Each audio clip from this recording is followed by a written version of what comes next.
Boa tarde, eu sou o Herman, eu sou fundador do Templo, da Malha, do Journey, do Estadeira Liberdade Rio e coordenador do Rio Criativo. E eu vim falar para vocês hoje um pouco sobre modelagem de negócios. Para quem não lembra dessa cena, essa é a cena final do primeiro Blade Runner, onde o replicante vira, ele está quase morrendo e ele fala: I've seen things you can't even imagine. Eu vi coisas que você não pode imaginar. E é um pouco como eu me sinto quando a gente fala de modelagem de negócio e startups. Nesses últimos 6 anos no Templo, na Malha, no Journey, no Estadeira Liberdade, no Rio Criativo, a gente abrigou como residentes, incubados e parceiros uma rede aí de 10 mil pessoas, passaram mais de 1.500 startups por lá. A gente acaba pensando muito pouco sobre modelagem de negócio. Apesar do paradigma sobre como pensar negócio ter mudado profundamente com a disseminação do Lean Startup como metodologia, a grande maioria das pessoas, quando vai abrir um negócio, ainda segue o caminho tradicional, que é ter uma ideia, se apaixonar pela própria ideia, fazer um plano de negócio, abrir um negócio, ver se dá certo ou dá errado. 80% dos casos dão errado no primeiro ano, 80% dos que sobrevivem dão errado no segundo ano, os 4% que sobrevivem vão durar em média 4 anos, no final de tudo sobra 0,4% de todos os negócios depois de 5 anos. E isso tem muito a ver com a forma como as pessoas pensam o negócio. Então a ideia da gente discutir um pouco sobre modelagem de negócio, e primeiro é entender o que isso quer dizer. Um modelo de negócio não é um plano de negócio, não tem nada a ver uma coisa com a outra. Entender um pouco como a gente trabalha com isso, como a gente trabalha inovação e modelo de negócio, e com isso como é que a gente minimiza risco e entra dentro desse paradigma um pouco mais moderno de gestão. Então vamos nessa? Bom, choque de realidade, a população global vai estabilizar em 9,5 bilhões de pessoas em 2050. A explicação simples é que, conforme você começa a ter pressão espacial e pressão de recursos, você começa a ter, ou você tem políticas de controle, ou você tem doenças epidêmicas altamente disseminadas, ou guerra. Historicamente, estatisticamente, isso acontece há 40 mil anos. E não só em populações humanas, isso é o comportamento de todas as populações vivas no reino animal, basicamente. Quantos de vocês já ouviram falar na Lei de Moore? Tá, poucos.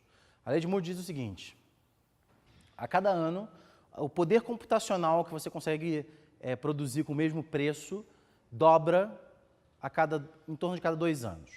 Isso quer dizer que a cada 2 anos o mesmo poder computacional fica 2 vezes mais barato, fica pela metade do preço.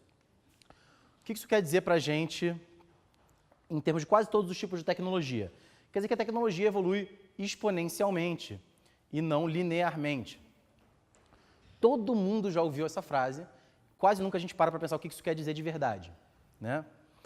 Porque quando a gente fala em crescimento exponencial de tecnologia, a gente consegue, beleza, a gente consegue pensar assim, isso quer dizer que a tecnologia cresce muito rápido. Sim. Mas o problema não é esse. O problema é que, como a gente vive muito pouco, a gente fica só um pedacinho assim da curva. E aí, como a gente só vive esse pedacinho da curva, a gente fica com a impressão de que a curva é uma reta.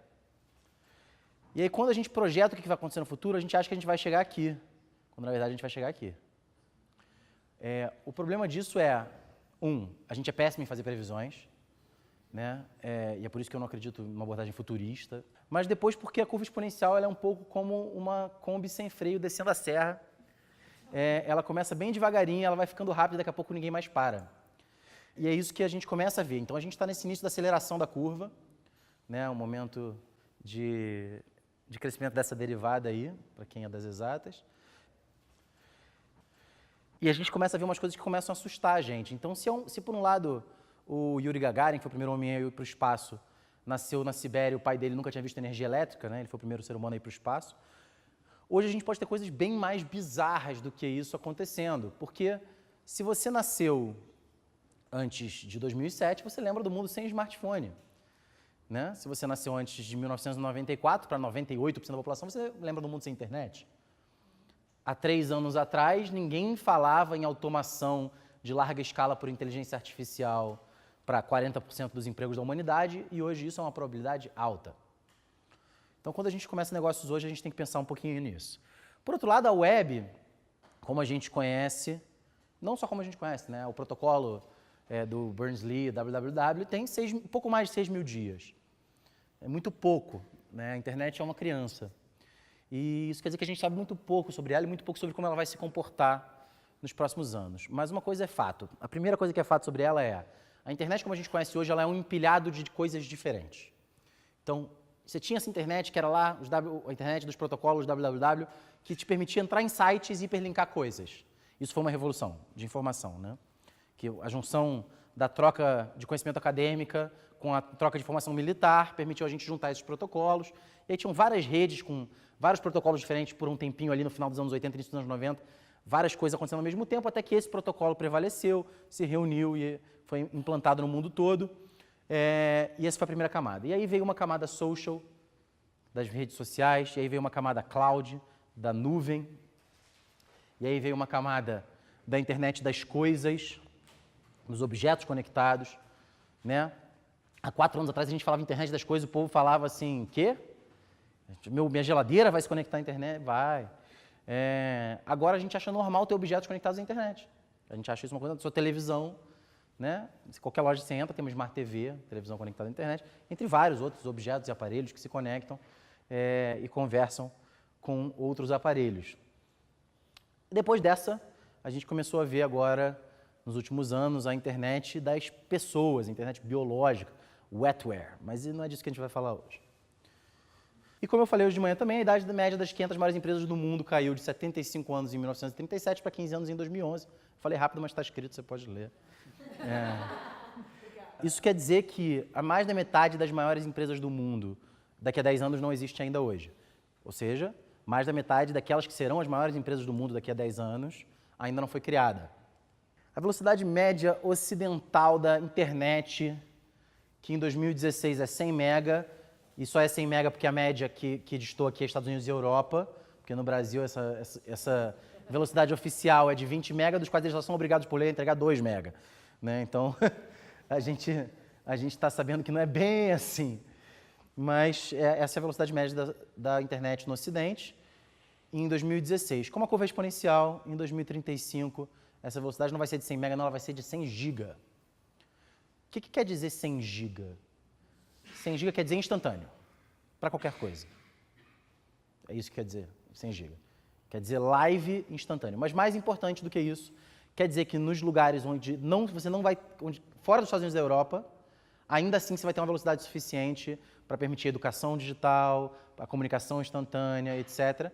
E a gente sabe que nos próximos 5 anos a gente vai ter 5G, internet 100 mega, com qualidade de estabilidade de fibra ótica, feita por satélite, com a tecnologia 5G, que não é a evolução do 4G, é uma verdadeira revolução.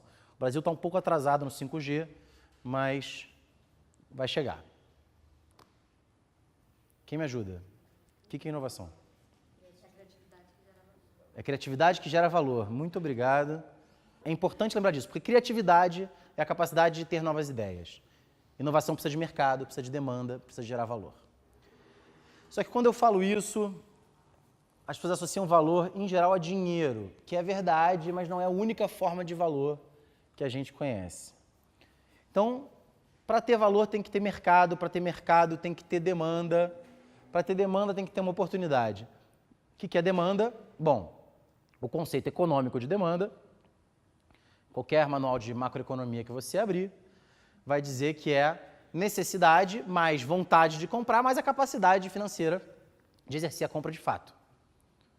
Então, para eu inovar, eu tenho que criar algo, eu tenho que ter uma nova ideia, que não necessariamente é nova, mas que é nova para esse contexto, para esse momento, que gera valor para pessoas que têm demanda, pessoas que têm uma necessidade, uma vontade, uma capacidade de comprar.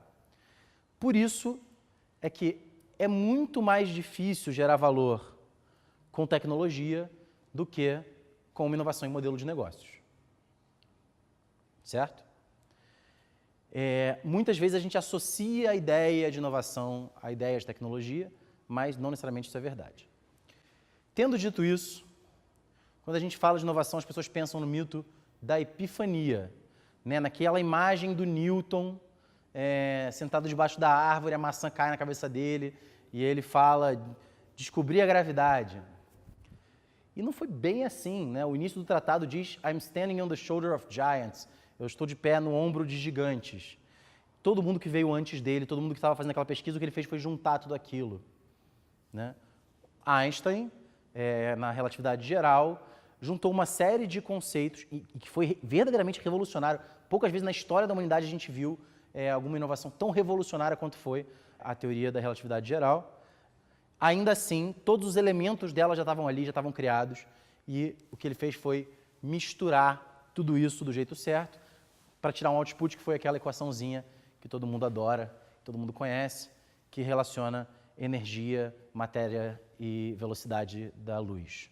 Uma coisa que você precisa saber sobre isso é que, por mais inovadora que seja a sua ideia, ninguém quer comprar a sua ideia. O que eu quero dizer com isso? Eu quero dizer que a gente muitas vezes tem esse momento de dizer, eu tive uma grande ideia, eu vou fazer um negócio, todo mundo vai querer o meu produto, o meu serviço. Ninguém conhece o seu produto, o seu serviço, ninguém sabe de onde ele veio, o que ele faz, ninguém sabe como é que chega nele e, portanto, ninguém quer comprar a sua ideia. E essa cena do Jerry Maguire, para quem reconheceu, é aquele momento onde ele grita "Show me the money" no telefone com o cliente dele. E é para lembrar a gente de que, por mais inovadora que seja a ideia, que seja o modelo de negócio, que seja o processo, que seja a tecnologia, você precisa encontrar os meios, os canais, as formas de fazer o seu target, o seu público-alvo, o seu potencial cliente chegar até a sua ideia e apresentar para ele de forma clara o que ele está comprando. Isso é uma coisa que, por incrível que pareça, pouquíssimos negócios fazem e menos ainda fazem bem. E como a gente sabe, nada é original, tudo é remix, tudo é transformação de repertório, tudo é evolução daquilo que veio antes. Porque a gente vive num universo de possíveis adjacentes, né? Existem um conjunto de pontos que são possíveis e passíveis de ser descobertos, inventados, depende das suas crenças, nesse momento, e que alguém vai remixar o que está aqui agora para chegar nesses pontos. Isso vai acontecer, é inevitável. A gente sabe que é inevitável porque as mesmas tecnologias, conceitos e modelos de negócio costumam aparecer simultaneamente em vários lugares do mundo, desde que o mundo é mundo. Tudo leva a crer que se o Einstein não tivesse desenvolvido a teoria da relatividade geral, outro faria. Inclusive, teve um matemático muito famoso que estava desenvolvendo ao mesmo tempo e que chegou poucas semanas depois na mesma equação. Porque o Einstein tinha questões, problemas de contas na teoria original, enfim, tem toda uma questão aí. Agora, tem coisas que não estão no possível adjacente. De vez em quando a gente dá saltos e normalmente essas coisas não são inovações, são coisas muito criativas, mas que não são comercialmente viáveis. Então a gente tem exemplos da invenção, por exemplo, do computador baseado em tubos de ar no século XIX. O próprio carro elétrico. São coisas que elas são criadas, só que você não tem uma indústria capaz de sustentar aquilo, você não tem os materiais certos para produzir aquilo, né? Não existia manipulação de silício em processador, não existia a capacidade de estabilizar circuitos elétricos daquela forma. Todos os componentes para tornar aqueles possíveis adjacentes viáveis não estavam ali ainda.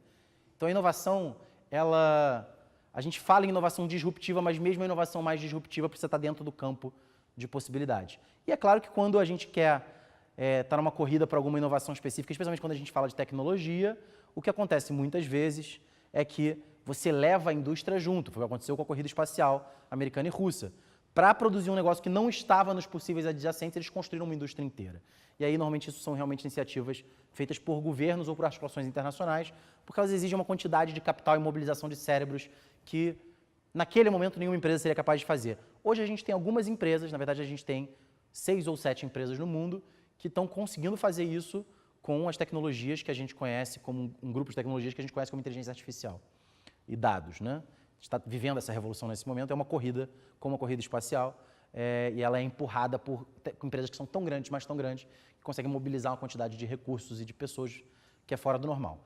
Mas a título da nossa oficina de inovação e modelos de negócio aplicada para o que vocês vão aplicar, eu diria que a gente pode pensar nos possíveis adjacentes, tudo é remix, e partir desse princípio. Como eu falei, existe a inovação em produto, então eu pego um monte de coisa que já existia, vou lá e crio um produto que não existia, produto novo. Existe inovação em processo, muitas vezes ela está ligada à logística, à operação, né? A gente falou sobre a inovação da Pepsi, a Pepsi passando a faturar mais do que a Coca-Cola por fazer uma inovação em processo espetacular, que foi duplicar o uso dos seus canais de distribuição para adquirir marca de salgadinho e vender junto. Mas são várias, né? O Chaplin aí lembra a gente daquele momento de uma inovação em processo maravilhosa que foi a linha de montagem. Muita gente pensa que o Ford inventou a linha de montagem, isso não é verdade. Tá? Na verdade, a linha de montagem já existia, o carro a motor de explosivos de combustão já existia, até o modelo de negócio dele já existia. O que ele criou de novo foi remixar tudo isso num carro comercialmente viável para as massas. Do mesmo jeito, quando o Jobs lançou a primeira dupla de computadores da Apple, que foi o Lisa e o Macintosh, a interface gráfica já existia, ela tinha sido inventada pela Xerox, a interface gráfica com janelas.